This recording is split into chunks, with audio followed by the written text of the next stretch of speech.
Assalamualaikum warahmatullahi wabarakatuh. Alhamdulillah, saya berhasrat untuk berkongsi dengan anda tentang satu topik yang menarik. Ringkas saja, bagaimana untuk membina kualiti proaktif sebagaimana yang dapat dilihat daripada kisah burung hudhud. Kualiti ini adalah satu kualiti yang bukan mudah ya untuk diperolehi oleh kita, khususnya apabila Allah uji kita dengan masa lapang. Masa-masa yang kita tidak melakukan sesuatu yang rutin kita lakukan. Hanya orang yang benar-benar proaktif saja dia tahu apa yang sepatutnya dia buat ketika Allah ujinya dengan masa lapang. Dan kalau kita tengok buku Seven Habits ni, didefinisikan orang yang proaktif adalah orang yang berbeza daripada reaktif. Orang reaktif adalah mereka yang dipengaruhi oleh persekitaran sosial. Mereka yang banyak dipengaruhi oleh cuaca emosi orang lain. Kalau orang lain baik, maka baiklah dia. Kalau orang lain tidak baik, maka tidak baiklah dia.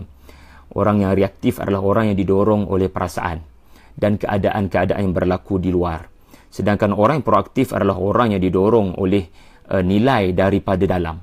Dan nilai-nilai prinsip-prinsip itu adalah sebahagian daripada diri mereka sendiri. Dan Dr. Stephen Covey melanjutkan lagi, beliau menyatakan orang yang reaktif sentiasa menunggu sesuatu berlaku, sedangkan orang yang proaktif sentiasa mengambil inisiatif sebelum sesuatu berlaku. Saya ulang balik orang yang reaktif sentiasa menunggu sesuatu berlaku, dan orang yang proaktif mereka selalu mengambil inisiatif untuk mengelakkan daripada sesuatu masalah berlaku. Ini apa yang diajar di dunia barat.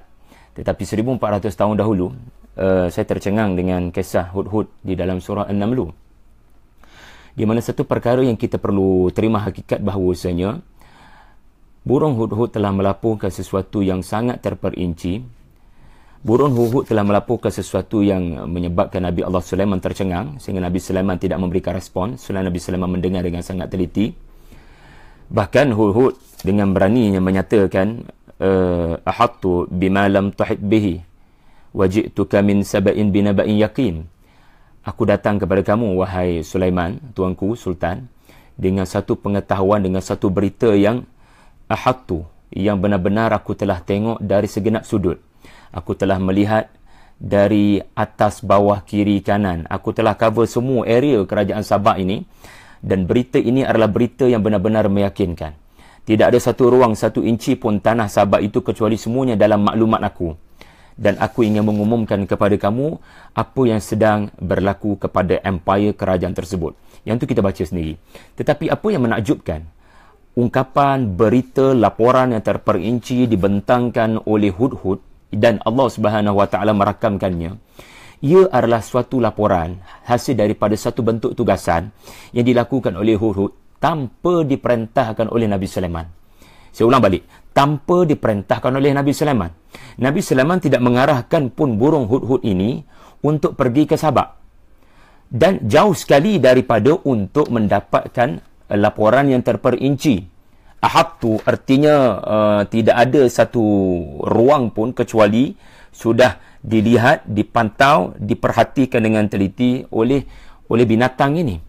Soalnya, mengapa hudhud boleh melakukan sesuatu dan sesuatu yang dilakukan pula bersifat very professional, sangat itqan, dan tidak disuruh pun oleh Nabi Sulaiman AS. Dalam bahasa Stephen Covey tadi adalah burung hudhud tidak dicorak cuacanya, tidak dicorak emosinya oleh pemimpinnya, oleh Nabi Sulaiman AS. Dan kita semua sedia maklum, burung hudhud itu pun disedari ketiadaannya oleh Nabi Sulaiman apabila Nabi Sulaiman melakukan spot check. Apabila Nabi Sulaiman melakukan pemeriksaan kepada barisan-barisan yang ada dari kalangan bala tenteranya. Dan kalaulah tidak kerana spot check itu dilakukan, dan spot check ini semua berlaku, semua sedia maklum apabila berlakunya gangguan perjalanan kepada Nabi Sulaiman, di mana Nabi Sulaiman punya perjalanan musafirnya bersama dengan bala tentera telah disekat, diganggu oleh semut-semut yang ada. Dan di detik itulah Nabi Sulaiman membuat pemeriksaan kepada jin, manusia dan burung, dan didapati burung hudhud tiada. Dan di situlah bermulanya segalanya. Ternyata kisah Nabi Sulaiman dengan burung ini semuanya bermula daripada kalimat wahusyara li Sulaiman, di mana telah dikumpulkan kepada Sulaiman dalam bentuk husyara. Kalimat husyara pada ayat 17. Kalimat husyara juga digunakan Allah merujuk kepada Fir'aun la'natullah. Fahasyara fanada, sebagaimana dalam surah An-Nazi'. Dan kalimat husyara juga digunakan kepada Nabi Sulaiman. Apa makna husyara? Husyara adalah perhimpunan yang diadakan dalam bentuk kerahan. Perhimpunan yang diadakan ketika waktu semua orang tidak bersedia. Ini namanya mahsyar. Husyara artinya dihimpunkan ketika waktu itu semua orang tidak menduga akan ada kerahan dan akan ada paksaan untuk berhimpun. Jadi tidak perlu pelik, dalam ketenteraan ada sahaja panggilan emergency daripada komander. Komander tidak memberitahu sebab, tetapi ada sebab di pihak komander memanggil bala tentera untuk berhimpun. Jadi fahamlah kita daripada kalimat husyara ini menunjukkan bahawasanya ketika himpunan diadakan oleh Nabi Sulaiman, dan sebelum perhimpunan ini diperiksa, dan sebelum mereka bergerak, dan dalam pergerakan itu mereka ditakdirkan Allah bertemu dengan lembah semut. Pendek kata, ketika himpunan mengejut ini diadakan, Hud-Hud sudah tidak ada daripada awal. Saya bila baca surah An-Naml ini sampai ke sudah tertanya-tanya, apa yang menyebabkan Hud-Hud tak ada?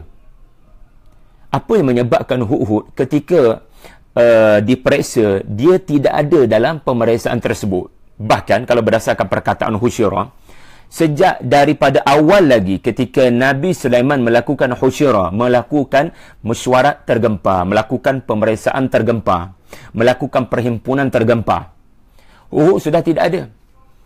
Jadi tertanya-tanya, dan jawapan itu muncul apabila kita dapat tahu rupanya ketika husyara itu diadakan. Husyara ni untuk lebih mudah faham, ketika kita mempunyai masa yang tidak sepatutnya kepada bekerja. Masa untuk bekerja dah selesai. Office hour dah selesai. Husyara ni maknanya dipanggil ketika sudah tidak sepatutnya kita bekerja pada waktu itu. Contohnya di malam hari, ada panggilan emergency daripada bos. Ataupun ketika waktu bercuti, ada panggilan emergency daripada bos. Dan bila panggilan emergency itu dibuat, dan pemimpin memaklumkan apa agenda yang menyebabkan perlunya himpunan emergency ini, dan tiba-tiba didapati Hud tidak ada.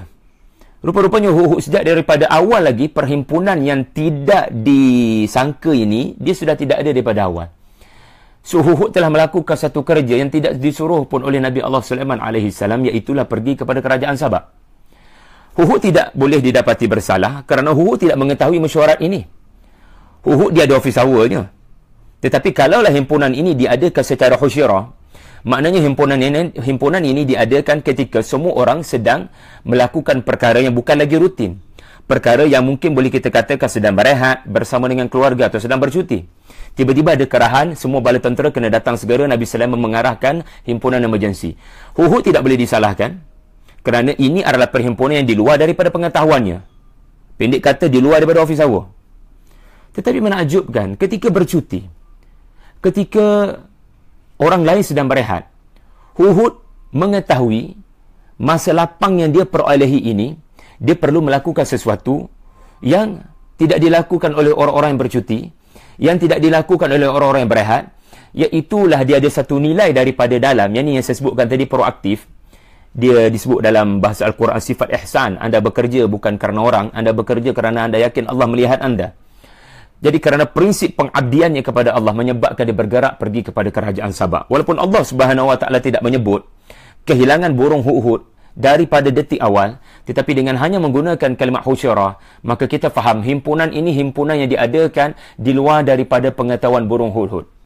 Dan apabila burung Hud telah selesai membuat pantauan dan siasatan kepada kerajaan Sabah, kebetulan beliau kembali sahaja kepada Palestin, didapati memang Nabi Sulaiman sedang mencari beliau. Dan beliau menyatakan terus, kehilangan beliau adalah kehilangan yang ada sebab. Dan beliau telah mempunyai berita yang sangat besar. Dan apabila saya membelik surah yang muncul selepas surah An-Naml, yakni surah Al-Qasas, saya lebih tenang untuk menjawab persoalan apa yang telah menyebabkan Hud tidak ada semasa himpunan itu diadakan.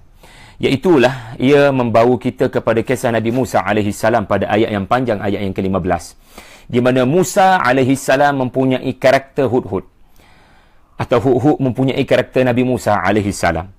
Di mana Musa ketika waktu lapang, semua orang sedang tidur, semua orang sedang qailulah, semua orang tidak berada dalam office hour, semua orang sedang lunch, semua orang sedang makan tengah hari.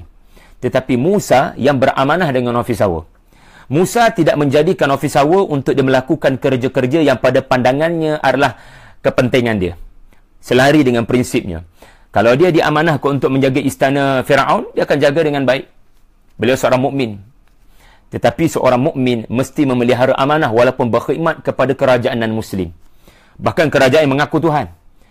Tetapi beliau mesti menunjukkan itqannya, beliau mesti menunjukkan profesionalnya. Dia tak akan bawa kerja-kerja peribadi dalam kerja-kerja yang bersifat rutin, kerja office hour, kerja yang diamanahkan kepada beliau.